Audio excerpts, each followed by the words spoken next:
Senior صحافی تجزیہ کار حامد میر صاحب ہمارے ساتھ موجود ہیں۔ میر صاحب بہت شکریہ۔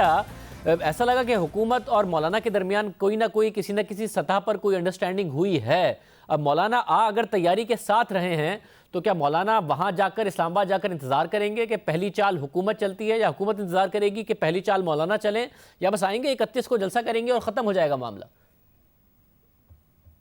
دیکھیں، حکومت تو بہت سی چالیں چل چکی ہے، اور آپ کو یاد ہے کہ حکومت کی طرف سے یہ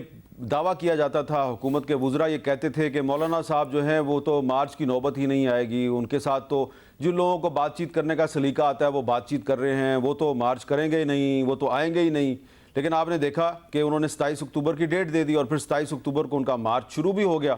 اور اب جیسے ہی ان کا مارچ جس دن شروع ہونا تھا اس سے ایک دن پہلے جو ہے وہ انہوں نے مفتی کفایت اللہ کو گرفتار کر لیا، حافظ حمداللہ صاحب کی شہریت جو ہے اس کو منسوخ کر دیا۔ تو کافی چالیں تو حکومت چل چکی ہے، اور جو JUI کی ایک ذیلی تنظیم ہے انصار الاسلام، اس پر پابندی کا بھی فیصلہ کر لیا گیا۔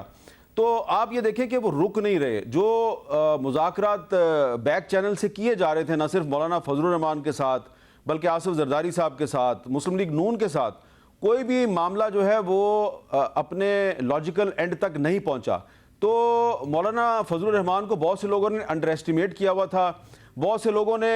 نواز شریف اور آصف زرداری صاحب کے ساتھ جو اپنا ایک پرانا ورکنگ ریلیشن شپ چل رہا تھا اس کو اوور ایسٹیمیٹ کیا ہوا تھا۔ تو جو اوور ایسٹیمیشن تھی وہ بھی غلط نکلی، جو انڈر ایسٹیمیشن تھی وہ بھی غلط نکلی۔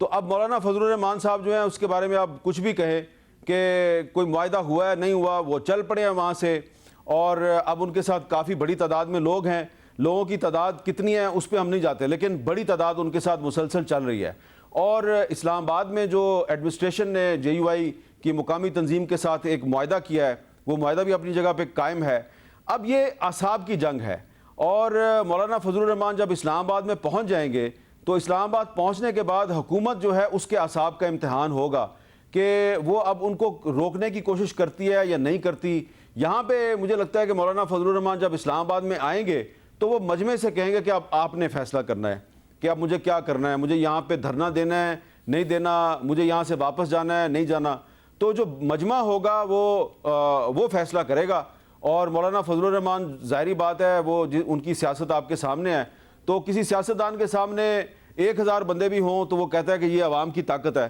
تو ان کے سامنے فرض کریں اگر 1 لاکھ لوگ بھی ہوں تو وہ ان سے پوچھے بتائیں میں نے کیا کرنا ہے، تو جو عوام ان کو کہیں گے مولانا فضل الرحمان نے وہی کرنا ہے۔ اور فرض کریں کہ اس کے بعد وہ اگر دھرنا دینے کا فیصلہ کر لیتے ہیں تو اس کے بعد پھر دونوں کے اعصاب کا امتحان شروع ہو جائے گا، اور جس کے اعصاب پہلے